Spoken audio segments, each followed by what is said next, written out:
Hello everyone, my name is Inko and we are back with our Muscovy campaign. You can see here, Muscovy in Europa Universalis 4.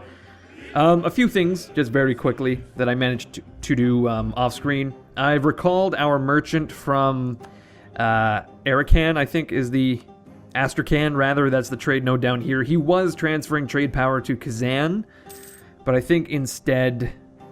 Hold on. Novgorod is no longer a valid rival. We'll have to remove our embargo. Okay, hold on. There's a lot of shit going on, and I want to talk about some stuff very briefly. Okay, so I'm removing my merchant from Astrakhan, and I am instead going to send him to Kiev, because we are collecting trade in Novgorod. So we probably want to transfer directly to Novgorod. In addition, transferring trade power from one node to another will actually increase the trade power in the target node. If we look at the power of Novgorod, we can see that transfers from traders downstream actually provides a bit of power. So eventually we'll have 7 power in Novgorod as a result of our transferring. In addition, I've done a bit of renaming. The eagle eye amongst you may have seen that I've renamed the second army, the boring vanilla name, to something a little bit more flavorful. So this is the first Royal Army, which is transliterated from the Russian to 1-Y. I suppose that's how you write first in Russian. It's also Pervy, which is the word, I guess. I don't know how you would pronounce this right here, so I'm just going to say first Korelevskaya Armiya, which is first Royal Army. First Korelevskaya Armiya. I'm trying to work on the Russian pronunciation a little bit. So, Pyotr Sheremetyev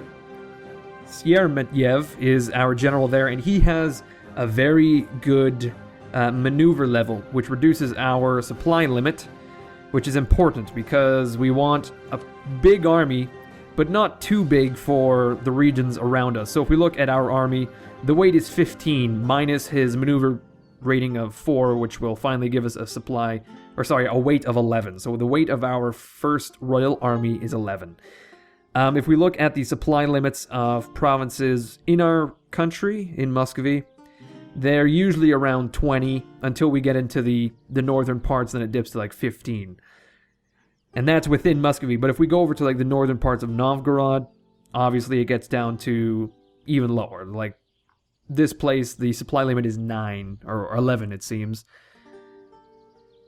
That's odd. The Finnish Lakes, the East Finnish Lakes, has a different supply limit than Karelia. I don't know what the hell that's about. Anyway, Karela rather than Karelia. You don't want to get confused.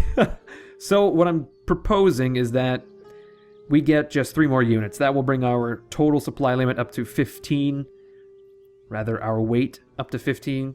I'm getting confused here, supply limit and weight. Rather, our weight will be 15 as long as Pyotr Sheremetyev, Sheremetyev is our general, or as long as we have a general with a high supply limit. So I've recruited a unit of, or have begun recruiting a unit of knights in Nizhny Novgorod. And I want 2 more units of infantry just to keep that ratio there. But what I did not realize is that when I give land to estates, it raises the autonomy, and autonomy actually increases recruitment time. So Vladimir it belongs to the boyars, as does Suzdal, I think. Maybe even Murom, I don't know, but Kaluga definitely belongs to like the clergy or something. So what this means is if you want to give land to the boyars or any estate, make sure it's not where you plan to recruit from. Like I was thinking that Moscow, Vladimir, eventually Tver and Yaroslavl, that can be kind of my recruitment center because it's very manpower intensive. If we look at our manpower map, which is in economy, there we go, we can see that Moscow, Vladimir, Suzdal, all of these territories are quite high in manpower. They're very developed. So I was thinking, I can increase the manpower bonus there by giving these territories to the boyars, but it has actually kind of handicapped my recruitment capability. So ideally what you would do is develop like the rest of your country a little bit better. For example, I can put some points into manpower in Ustyug, Vetluga, Vietka, give those to the boyars so they'll just passively generate manpower. Whereas places like Moscow or Vladimir will just depend on like barracks or whatever. And you can raise the manpower there that way without reducing your recruitment time. So, I don't know, that's something we'll look at eventually, but not really worried about it right now. It only adds about 10 days to our recruitment. So, our trader, Afanisi Barclay d'Italy, has died. I don't know who that is, nor do I care. We have a costly trade embargo, and I don't think we can lift it unless we have a diplomat. No. So we're going to wait until Seaman Rajevsky. What a name. I feel bad for Seaman Rajevsky. He is currently fabricating a claim. We'll wait till he gets back, and then we can lift the embargo, because right now it is reducing our trade efficiency, I believe. In addition, what else is going on? Well, we still have a mission to reduce overextension, which we're working on. Kolm is currently being cored, but we have to wait for 230 goddamn admin mana points to core Novgorod proper. So we'll wait until that happens. But at the very least, what we can do is just kind of sit on our hands, right? Recuperate our manpower. Eventually, we'll build up our army, so we'll have 18,000 men in our first Korelevskaya Armiya, our first royal army. And then eventually we'll build a smaller second royal army. And that one will be 14 units, probably. Yeah, 14 units sounds good. That should keep us within the general supply limit of our nation. If we were to look at technology, however, I don't think... No, we won't increase supply limit until level 12, so that's quite a ways away. Before we do anything else, really, with our diplomatic man, I was going to say, we'll research some diplomatic technology, because we're kind of lagging behind in that way. Okay, so our truce with Kazan has ended, I believe. So we could declare war on them at some point. So we want to keep... Oh my. So yes, Kazan has embargoed us, so we'll embargo them right back. Let's see for a moment. We don't have them as a rival. We'll set them pretty soon, I think. Okay, so we... oh my god. We've learned about Persia. Okay, we've learned about Mashrik. I don't know where the hell that is. North Atlantic. Okay, so it seems like our knowledge of Western Europe and the Middle East has expanded. Oh my god, the Timurids are ridiculous. They're still... Well, no, having said that, it looks like they're having big issues with rebels, so maybe they'll begin to fracture. Not sure. So we do want to embargo Kazan, but I think it's best that we set them as a rival first, because as we saw, Novgorod is no longer a rival of ours, and no longer a valid rival. So we can set Kazan. We have a huge army compared to them. We can probably set Lithuania as well. I know we are increasing relations, and in fact, Pyotr von Lasky is his name. We'll recall him because that seems to be a waste of time. And then we can revoke the embargo on Novgorod and instead issue an embargo on Kazan. There we go. Now, Novgorod is currently at war with Riga and the Livonian Order, I think. Yeah, but the Livonian Order is at war with Denmark, Sweden, and Norway. Somehow, the Livonians have pissed off the entirety of Scandinavia. Depending on your definition of Scandinavia, does that include Finland, which doesn't really exist at this point in our game, I suppose? I don't know. Anyway, so we've got our first royal army in Nizhny Novgorod. We'll probably just leave it as is for now. Let's see. Kazan is a potential war target, so we'll see their rivals are Nogai, Lithuania, and us. Lithuania's rivals are Ottomans, Muscovy, and Crimea. So, Crimea is actually allied with Kazan, which is a little worrying. We'll try to improve relations with them. I'm hoping that maybe if we raise relations with Crimea, there's a chance that they won't kick our ass collectively. That would be wonderful.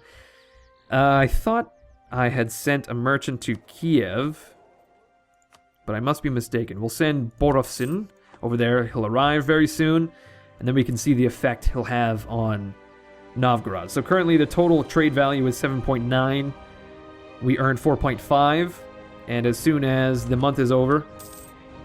Okay, we can see that we went from 7.9 to 9.1, 4.5 to 5.4. So that was actually a pretty good move. We gained nearly a ducat out of it.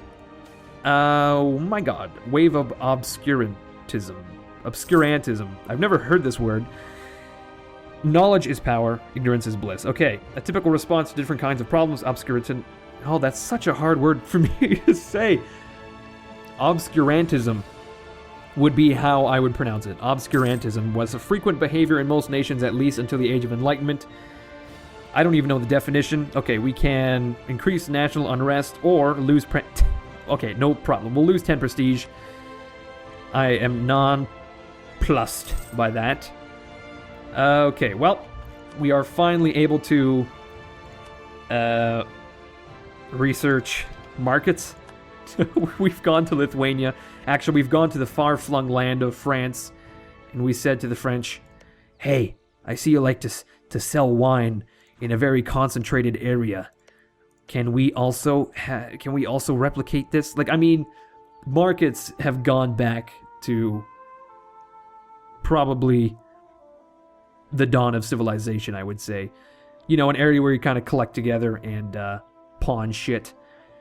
The Greeks, Rome, I'm pretty sure Proto-Greeks, I don't know. Anyway, weird tangent. Okay, so France is not looking so hot right now. England still owns their territory from the beginning of the campaign. Castile actually owns Guyenne? Guyenne? How do you pronounce that? Guyenne? Burgundy is beginning to bulge. Nevers. And Rethel are owned by Nevers. That's odd. Okay, so yeah, France is not looking so hot. Provence is somehow on the northern coast. Castile and Portugal are doing quite fine. Looks like Portugal is beginning to push into Africa. Beginning to push into France. My god. They're pushing into Africa, and they've captured Fez, Tangiers, Garb, etc. Okay. Tugor. I've never seen this nation. Are they an emergent nation? I couldn't say. The Mamluks doing quite well. Alodia has exploded. Jesus. Sweet Jesus. Okay. I suppose we'll just unpause the game and focus back on Muscovy.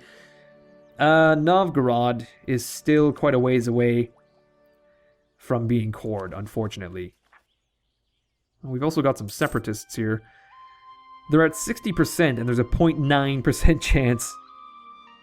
Wow, I'm surprised that they've actually gotten to 60%. Anyway, I wanted to talk about overextension. Yeah, we're still a couple points short of overextension. Okay. Apparently the Burgher's estate modifier has expired, which is fine. Crimea declared war upon the Golden... Oh my god. Just let them be. The Golden Horde has, of course, been relegated to a single province. And now it looks like Crimea is going to put them out of their misery. Like, the Golden Horde is lying bleeding in the ditch. And Crimea just wants to say, "If you want me to kill you, just blink." And the Golden Horde just stares ahead. "If you want me to kill you, just blink." Anyway, the Iberian wedding has happened. Oh. Oh my. No. Castile and Aragon are still their own nations for the time being. It seems they are in a personal union, however. So soon we shall see the emergence of Spain, I would say. What is going on in our lands, though? Oh, you know what? We researched markets. So now we should be able to build markets in, like, Novgorod, Moscow, Nizhny Novgorod. That should increase our trade power significantly. And hopefully that will allow us to collect a fuck ton of cash. We're currently getting 5 ducats. A bit of a reduction. We were just getting 5.4 recently, but I suppose our trade power, the balance of power has shifted, perhaps. I'm not sure. Okay, so... Whoa, shit, we are very nearly ready to annex Perm. So we look at the capital of Perm. Their manpower development level is it's just 2. So what I may do is develop Perm a little bit. Well, you know what, in general, when it comes to development, what I want to do is I'll research another level of military technology because we can very much use that in our next war. We can get Stratioite cavalry, as well as like fire bonuses, shock bonuses, combat width, and military tactics. Not to mention a barracks. That would be... Oh shit, we've actually integrated Perm already. My good golly. So, like I said, we will research this military technology. Okay. It seems that we are now ahead of time. Okay. So we should start pouring points into development in general. I think once we get a few diplomacy points, we'll maybe increase production if we can find a particularly juicy node. For example, Kostroma. I know that iron is a very good resource to develop, as well as copper. As soon as cannons come around, copper shoots up to 4, I think. I'm not sure if iron ever does increase, but at the very we'll develop our copper resources in Vyatka first of all. Before we start increasing our tax, though, I do want to research another level of administrative technology because then we will unlock our idea groups, and that would be great. Okay, so we can get a better military unit. So we're going from Eastern Knights to Stratioite cavalry. The Stratioite were developed in the Albanian Greek areas of the Balkans. With little or no armor, they were armed with sabers, lances, and maces. Okay, so I figured that was like a Greek, Byzantine kind of word, so looks like it all worked out. There we go. So we've got a new type of military. Looks like Crimea has fully annexed the Golden Horde, so I'm going to say the Golden Horde is no more. Crimea has bulged out in a very grotesque manner. Nogai, how are they doing? Let's see. Okay, our truce with Lithuania, Pskov, and Yaroslavl has ended. Okay, so Nogai, their rivals are Kazan and Uzbek. So I would think it prudent to maybe improve relations with Nogai. We'll send them a few Muscovian hookers.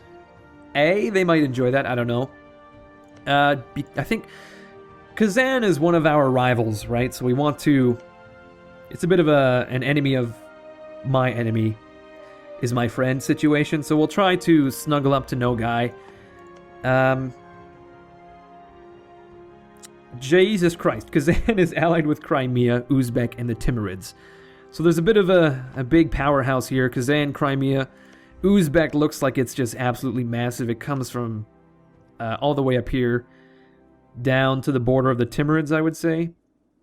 Speaking of the Timurids, they're quite large themselves. So Kazan has a lot of power behind them. We probably won't be declaring war on Kazan anytime soon. As for Novgorod, they're allied with Scotland. Who could have foreseen that? Not me. I would not have even bet like a goddamn dollar against that.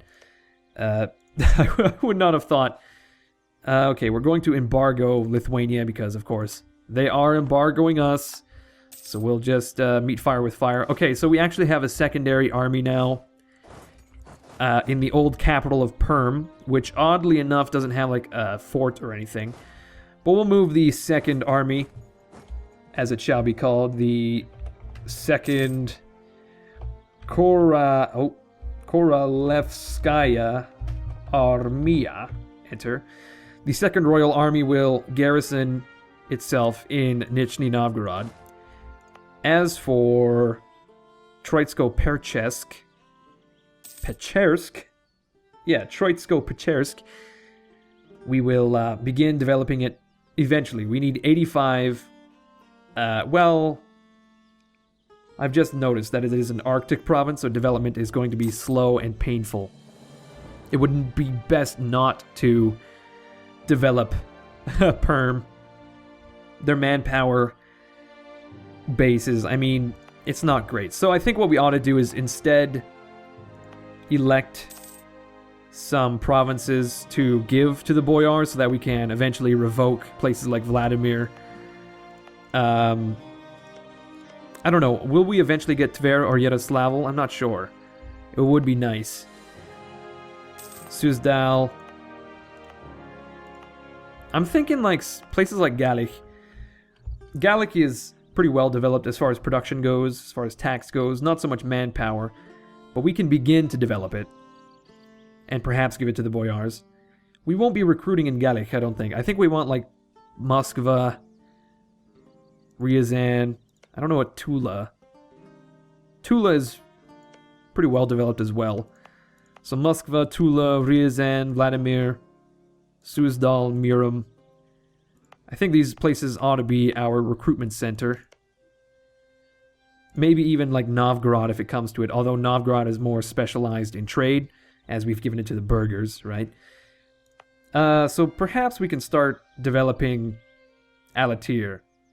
We'll spend some power to increase the base from 500 to 750, of course. And then we will give this territory to the boyars. This will increase their loyalty by 2.9%. Jesus, it's like not even worth it. Okay, well, at the very least, removes local autonomy for local what? No. Removes autonomy for local manpower modifier. Removes local autonomy for land force limit. Oh, so perhaps we should give this place to the boyars, as it will remove the manpower modifier due to autonomy. And also remove the land force limit. Okay, you know what? We'll do that. Ta-da! We've given this to the boyars, and now the manpower has risen by a couple hundred. Oh shit, I've just noticed as well. This Perm is a different culture than us. It's Uralic, which is not an accepted culture, so we'll have to eventually do a genocide there. Just a bit of genocide, just a little bit. Much like Kazimov. Unfortunately, though, before you can convert, you actually have to, like, convert the culture. Before you can commit a genocide, you have to convert... you have to convert the populace to your religion. It's very odd. I mean, you could just straight up kill everyone. Which is pretty much what probably happens, I would say. But apparently not in this case. We should also fabricate claims on Kola and Karelia. I think we'll march to war with Novgorod. We have a truce until 1470. I think by the time 1470 rolls around, we'll have quite a bit of manpower. And not to mention a big-ass army. That would be great. There was something I wanted to talk about. Something about Perm having a different culture. Yeah, so we'll have to convert there eventually. Convert the culture. We have a few diplomatic points. So we could just begin right now. It would only cost 80 diplomatic points. So we'll do that because... I don't know, we could get 33% more manpower out of Troitsko-Pechersk. That would be wonderful. Speaking of manpower, I completely forgot that we managed to build...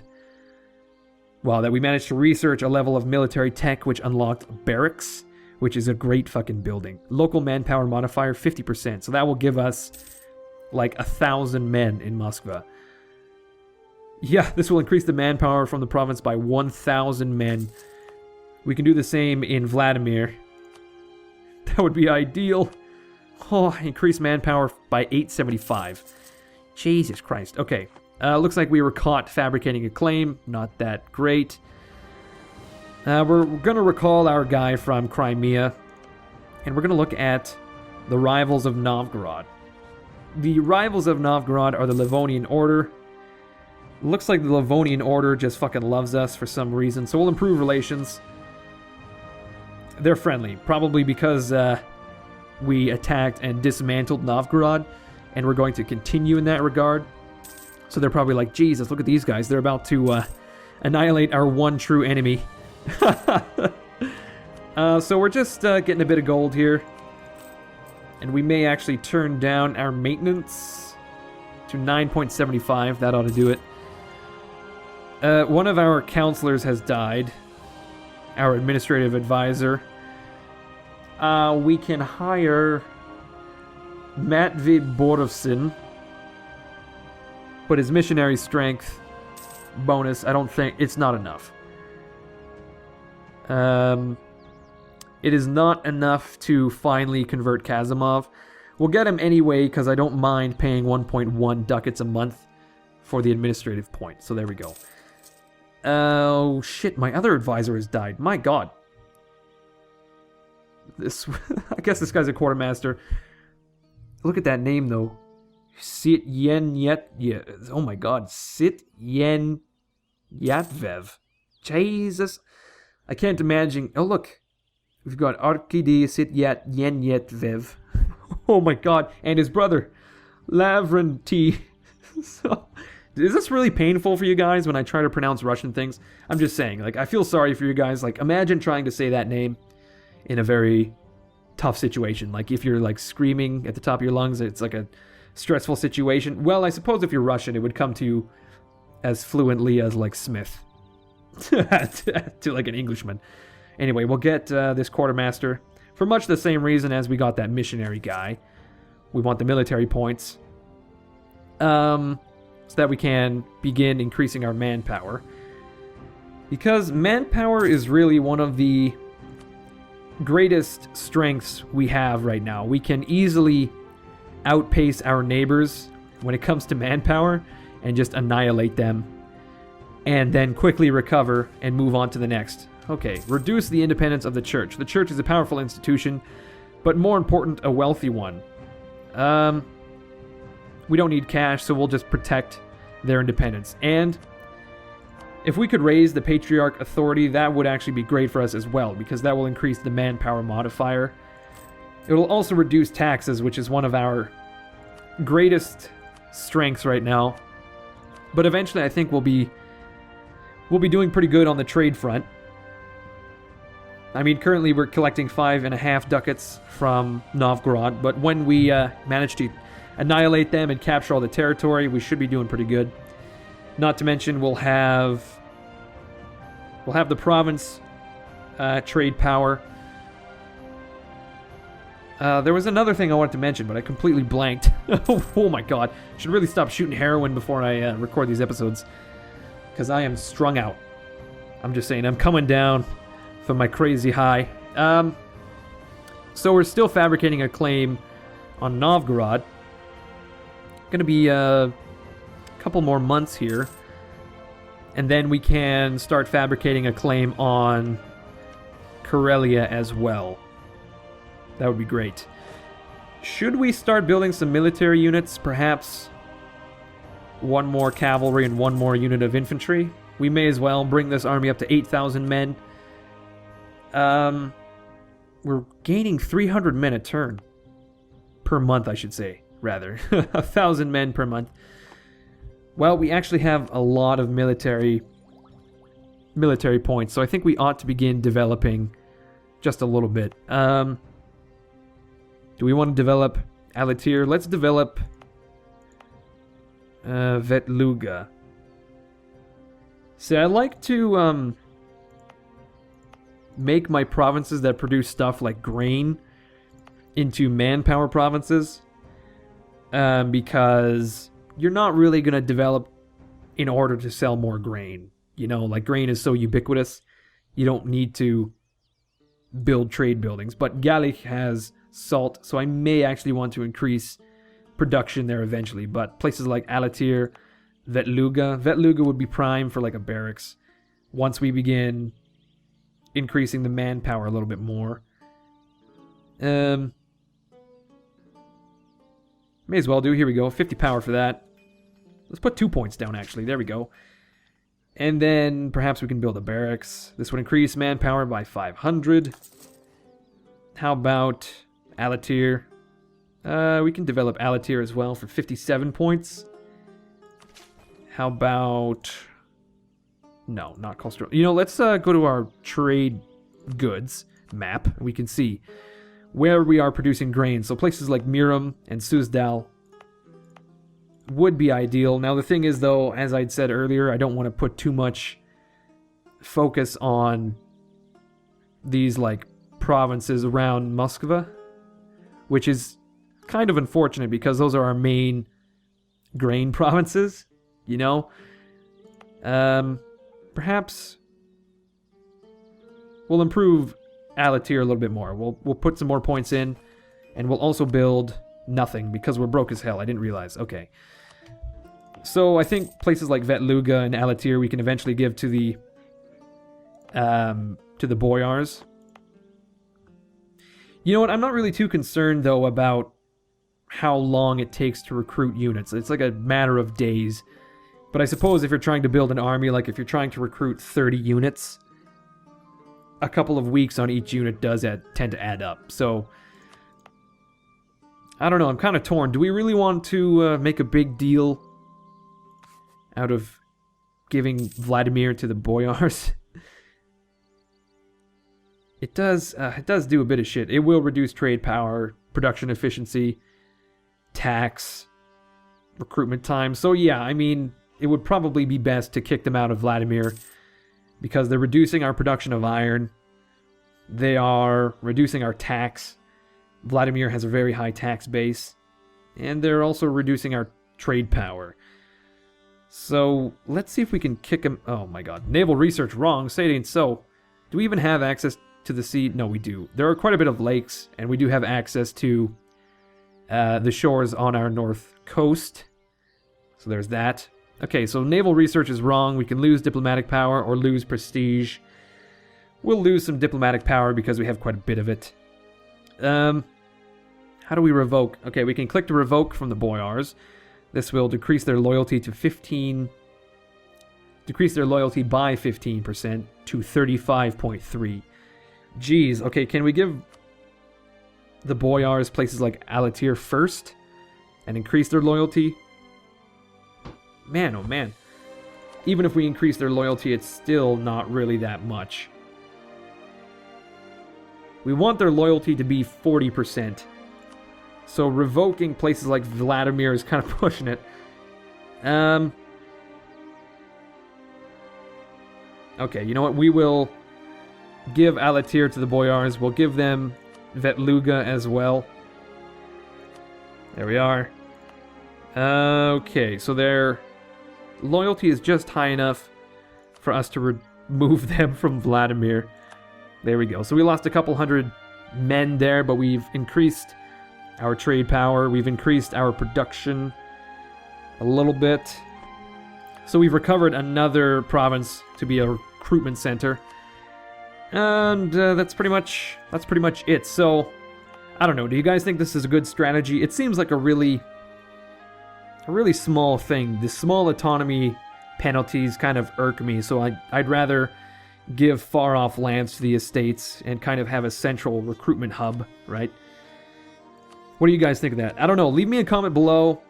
I'd be very curious to hear what your various strategies are on this. So we're just going to continue increasing our manpower. We probably have the administrative points to make Novgorod a core. I should have done that years ago, but I'd completely forgotten about it. So we're just gonna have to deal with that next turn, I suppose. In 2 years, we will march to war with Novgorod. We'll have a shit ton of manpower. May even increase the size of the second army, if necessary. Luckily for us, Pyotr Sierra...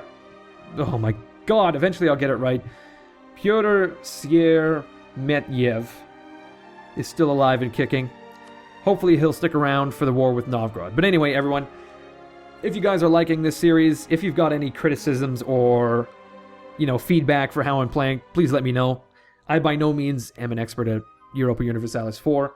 I would say I'm intermediate. But anyway, leave me a comment. I always read them. If you want to stay in touch or get updates on uploads or anything like that, check me out on social media. Twitter, Facebook, Google+, even a subreddit I'm working on right now. Also, come back next Friday for another episode of our Muscovy campaign.